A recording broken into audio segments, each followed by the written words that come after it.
Cette vidéo est pour Seeker. Alors, comme on peut le voir, j'ai le même OSD matériel que tu as. J'ai l'APM du CX20. Donc là, je n'ai pas, les fils sur la prise. Je les ai dissoudés directement parce qu'à l'époque, je ne savais pas qu'il y avait un firmware custom pour réactiver la télémétrie. Donc, comme on peut voir, le rouge est à gauche, le noir à droite. Hein. Bon, j'ai rebranché, alors j'ai branché donc la masse, le plus. Et donc là, il faut pas se fier à la couleur. Normalement, ça devrait être le vert, hein, qui se branche tout de suite après le fil rouge. Donc, comme on peut voir, bon, il y a de la transmission, le courant il arrive, il y a du courant là, mais c'est parce que j'alimente en 12 volts retour et qu'il y a un régulateur de courant dessus. Je vais le faire en deux étapes la vidéo parce que en fait là, alors ça va être un peu, je vais débrancher pour bien qu'on voie. Alors, j'ai pas un focus terrible sur la caméra, donc j'ai soudé le lien pâle qui est ici. Et j'ai soudé le lien du secteur 1 au secteur 2 pour que l'alimentation 5 volts passe par là.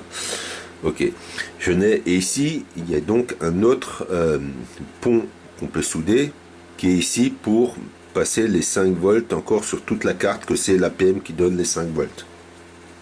Je vais le faire exprès parce qu'en fait, je suis pas sûr de la qualité de ma carte qui déconne un peu. Donc, je fais une fois la vidéo fonctionnelle. Donc je rebranche, alors toujours le jaune, le signal vidéo à l'extérieur, donc sur la partie basse. Hein. Je ne sais pas si on le voit bien vu la distance de la caméra. Hop là, pas se tromper. Donc voilà. Ok, donc là j'ai une alimentation courant, ça s'alimente par là. On recommence le branchement, on l'allume. Et alors là c'est là que ça bug un peu de temps en temps. Hein. On va réinitialiser, c'est bon, c'est bon. Donc là on va voir, là j'ai mis sur l'écran pour voir ce qui se passe au démarrage. Voilà.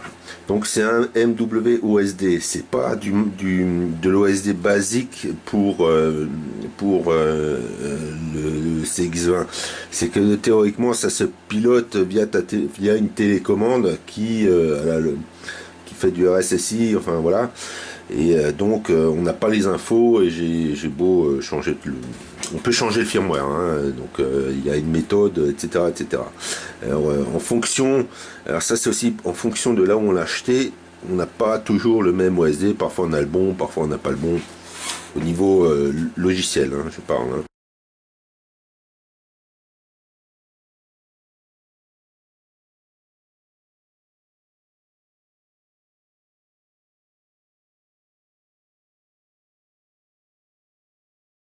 Donc là je fais vite une vidéo distante, donc là je ne prends pas la vidéo directe sur le PC, hein, je vais pas m'amuser.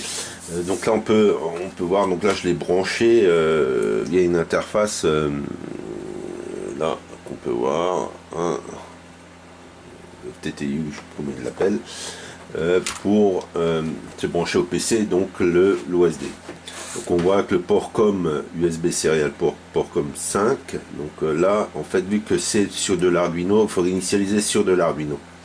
Donc on contrôle outils, donc type Arduino Pro, Atmega 5 volts 16 MHz, port COM 5, donc il a reconnu.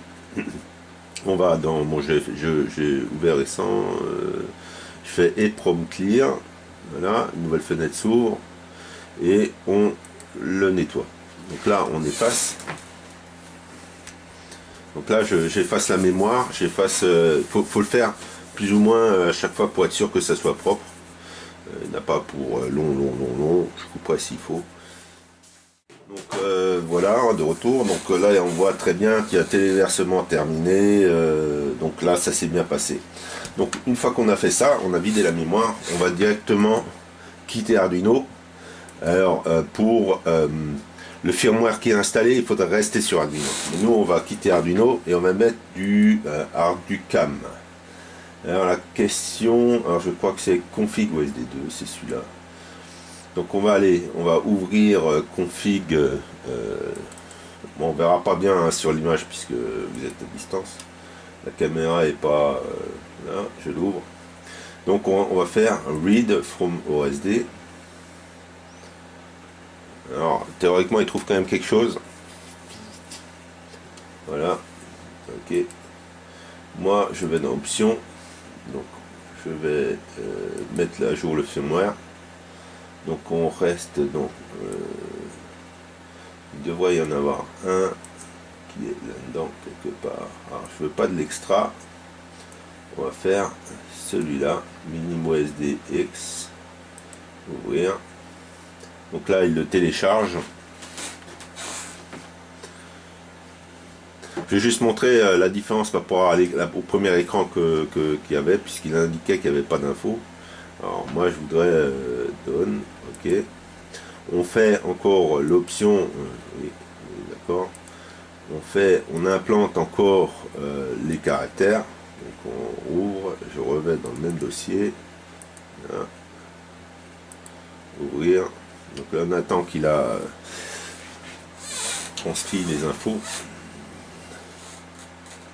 Voilà, chart set uploading, pardon. Donc chart set done, c'est que c'est effectué. Donc là, normalement, on peut activer. C'est que sur on va home altitude. Hein, on sélectionne, on met la petite croix. Directement, ça apparaît. On prend le truc, on peut le déplacer. Voilà. Je ne vais pas les faire toutes. Donc le warning, si on veut le mettre. Donc là, il faut pas. Alors, il y a déjà. Donc quand on sélectionne dessus, ça doit nous indiquer en bleu Energency, donc je le veux pas. Alors on va mettre Colsin. Voilà, comme ça il sera inscrit.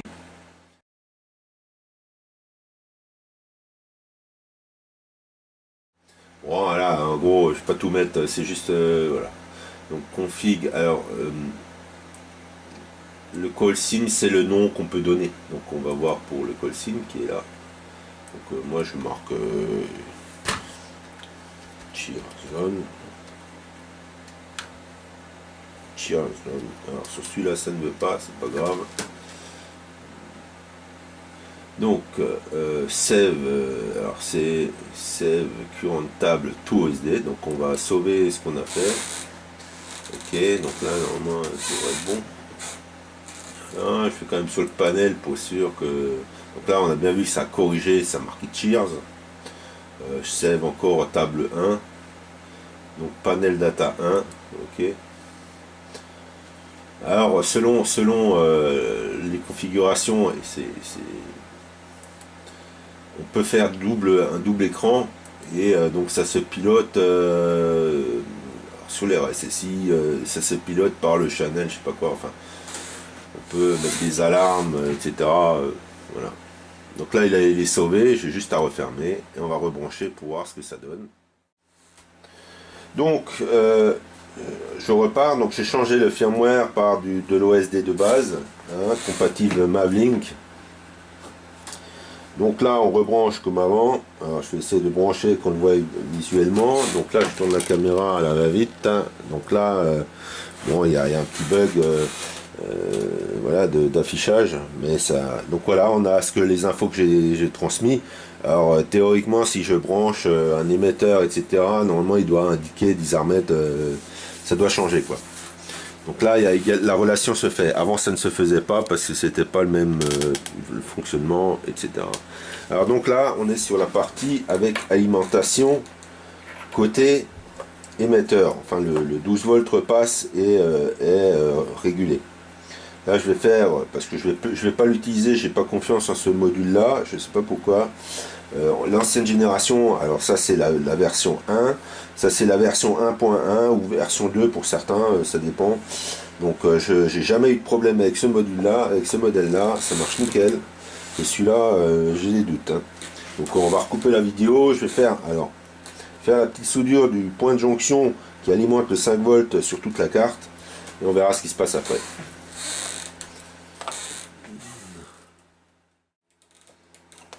Donc auparavant, alors j'avais toujours le pal de souder, le lien qui était là, et maintenant, alors là ça va être un peu difficile sur la caméra de le voir, il y avait un lien ici à souder.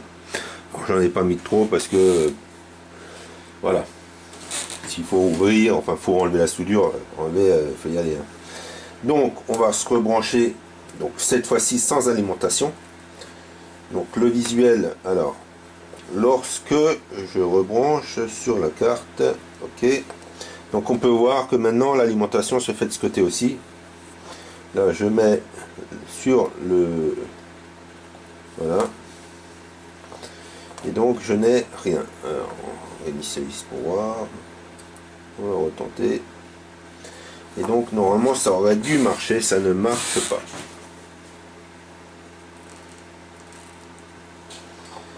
Il y a un défaut, c'est pas normal. Hein.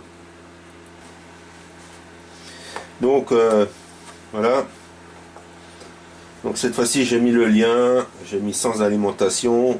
On peut voir que le voyant est là mais que ça ne transmet pas. Alors, je me demande si j'ai pas un défaut sur cette carte parce qu'elle a du mal à prendre. Voilà.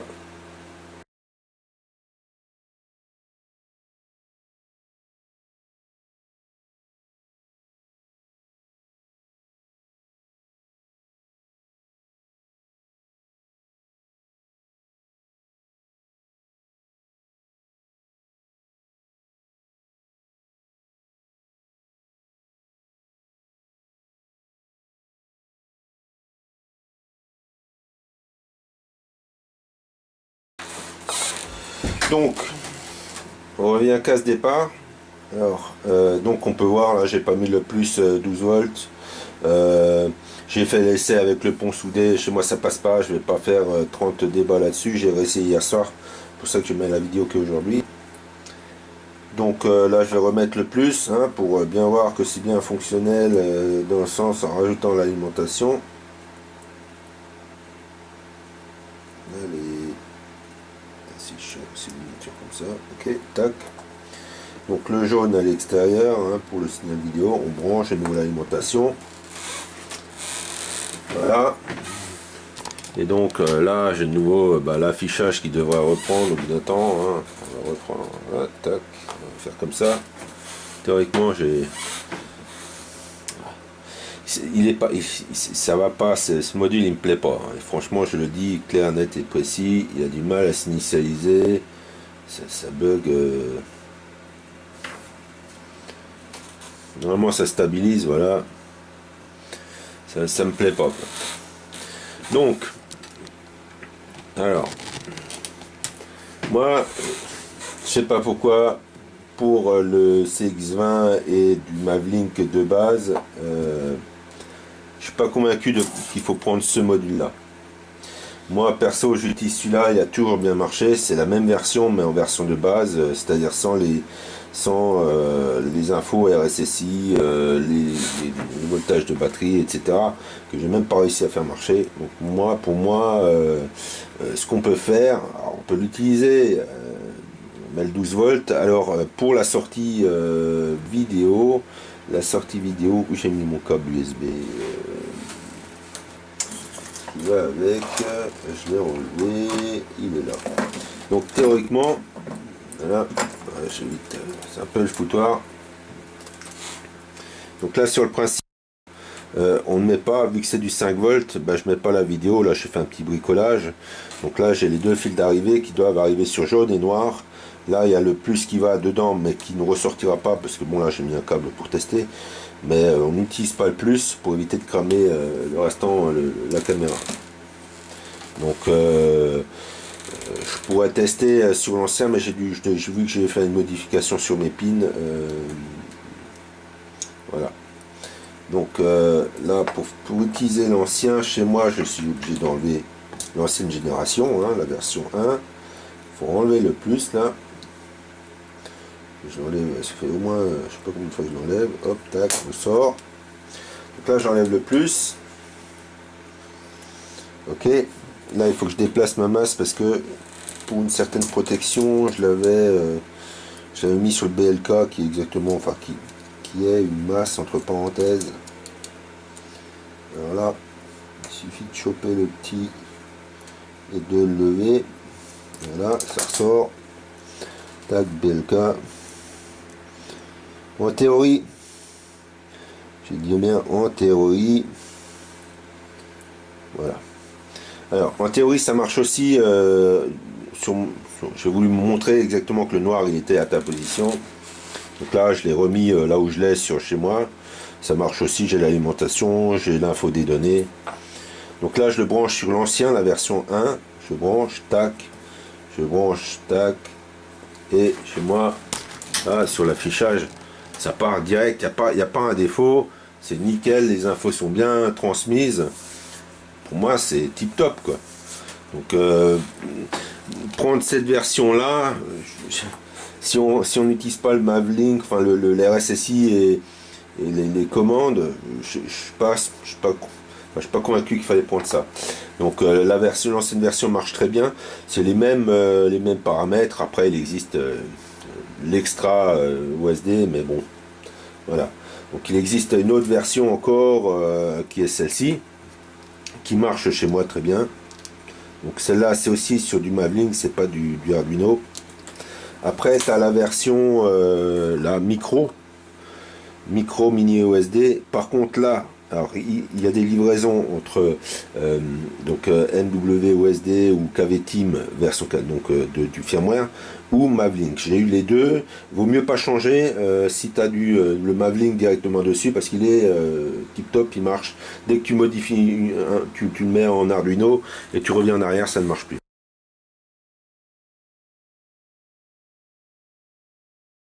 Donc là, pour revenir clairement, donc les pins, bon, bah, comme tu avais mis, noir, rouge, le blanc correspond au vert, hein, chez moi c'était soudé à l'envers, et là, comme qui dit, il faut arriver avec un plus, chez moi, enfin, alors peut-être ma carte a un défaut, je ne sais pas, mais je suis obligé de l'alimenter avec le 12 volts de ce côté pour que j'ai le retour vidéo. Voilà, j'espère que j'arriverai à caler de la vidéo.